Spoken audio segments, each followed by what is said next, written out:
4 चरणों में संपन्न हुए यूपी निकाय चुनाव का फैसला कल होना है। जी हां, कल सुबह 7 बजे से निकाय चुनाव की मतगणना शुरू होनी है, जिसके लिए राज्य निर्वाचन आयोग की ओर से तैयारियां पूरी कर ली गई हैं। राज्य निर्वाचन आयोग ने प्रत्याशियों को सख्त हिदायत भी दी है कि मतगणना के बाद कोई भी प्रत्याशी विजय जुलूस नहीं निकालेगा।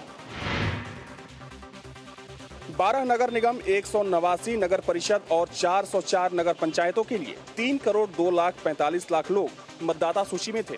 अगर मत प्रतिशत की बात करें तो पहले और दूसरे चरण में वोटिंग का प्रतिशत बेहद खराब रहा, मगर दूसरे और चौथे चरण में मतदान का प्रतिशत 50 के पार जा पहुंचा।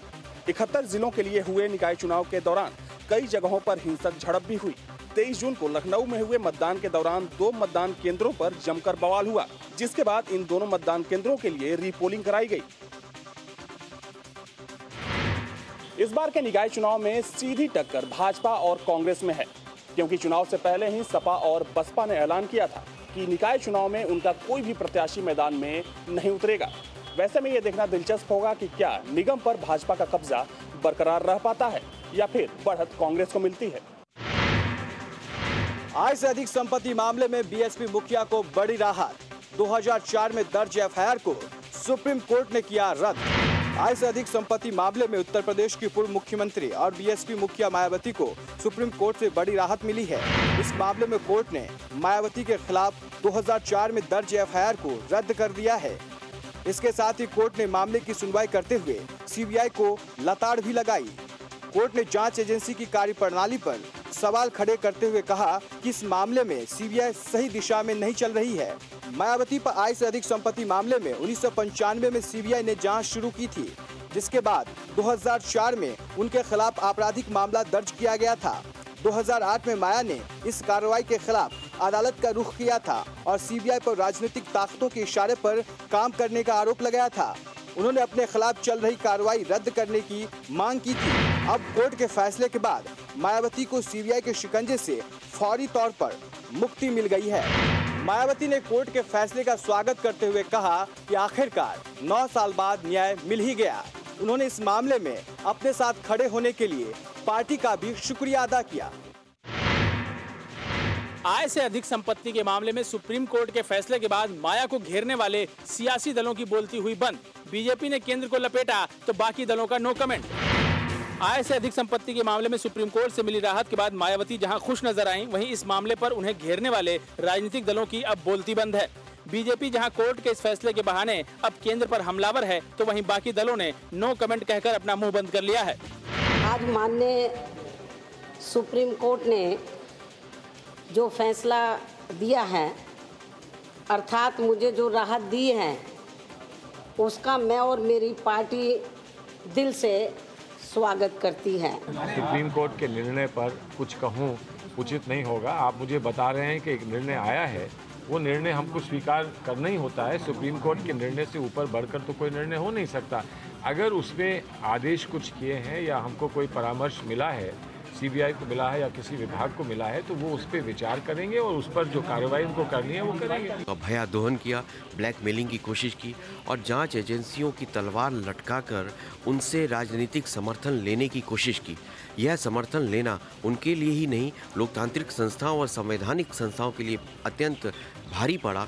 और यह बहुत महत्वपूर्ण है कि सर्वोच्च न्यायालय ने यह फैसला देकर इस सरकार के कामकाज को पुनः एक बार बेनकाब किया है, एक तमाचा मारा है। सुप्रीम कोर्ट के फैसले के सामने कुछ अब बोलने को बचता नहीं है।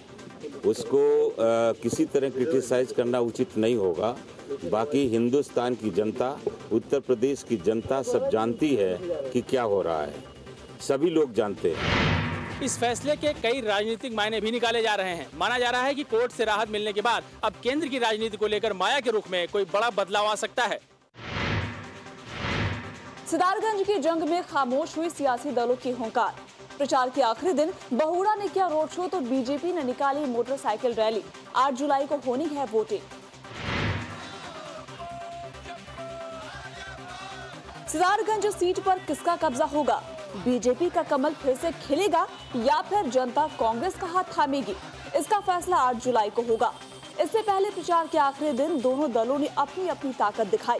मुख्यमंत्री विजय बहुगुणा ने जहां सितारगंज से शक्ति हाउस फॉर्म तक रोड शो निकाला, तो वहीं प्रकाश पंत के समर्थन में बीजेपी ने मोटरसाइकिल रैली निकाली। दोनों दलों को उम्मीद है कि बाजी वही जीतेंगे। मैं खाली एक इनको वादा करके जा रहा हूं कि कांग्रेस में जो घोषणा की, जो हमने चुनाव में बोला, वो सब हकीकत था। और 13 तारीख जो आचार संहिता खत्म होगी, आपको दिखेगा कि जो वादे किए हम पूरे करेंगे। कांग्रेस ने जहां इस चुनाव में विकास को मुद्दा बनाया है, वहीं बीजेपी ने किरण मंडल की कथित खरीद फरोख्त के बहाने भ्रष्टाचार को। अब देखना ये है कि जनता किस पर भरोसा जताती है। सितारगंज में हेमा मालिनी का हेलीकॉप्टर न उतरने के मामले ने पकड़ा तूल। बीजेपी ने लगाया हत्या की साजिश का आरोप। बहुगुणा बोले पगला गई है बीजेपी। गुरुवार को बीजेपी की नेता और फिल्म अभिनेत्री हेमा मालिनी और पार्टी के राष्ट्रीय महासचिव थावरचंद गहलोत को सितारगंज में जनसभा करनी थी, लेकिन उनका हेलीकॉप्टर सितारगंज में लैंड नहीं हो सका। बीजेपी ने इसे साजिश करार दिया है और चुनाव आयोग से शिकायत की है। वहीं मुख्यमंत्री विजय बहुगुणा ने इन आरोपों को सिरे से खारिज कर दिया है।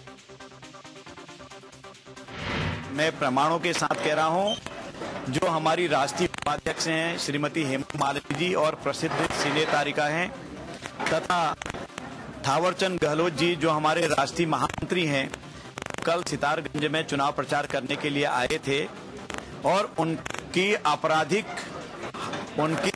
हत्या करने का आपराधिक षड्यंत्र किया गया था, क्योंकि हमको सितारगंज में लैंडिंग नहीं होने दी गई। अजय भट्ट जी को किसी डॉक्टर को दिखाना चाहिए,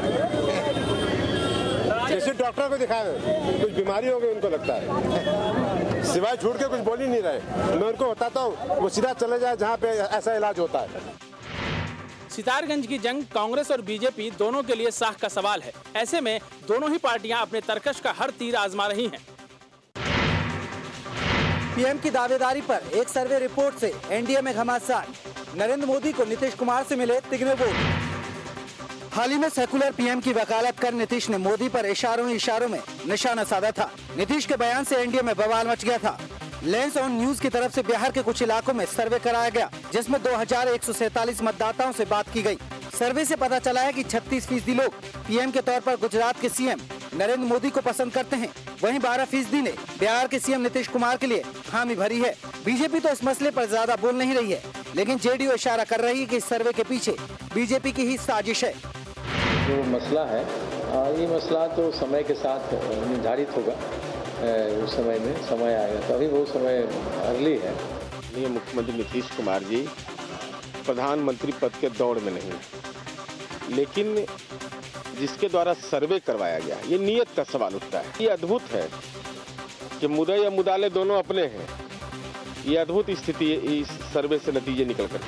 करीब 2000 लोगों पर कराया गया सर्वे अब सियासत की वजह बन गया है। एनडीए में घमासान है तो विपक्ष मजे ले रहा है।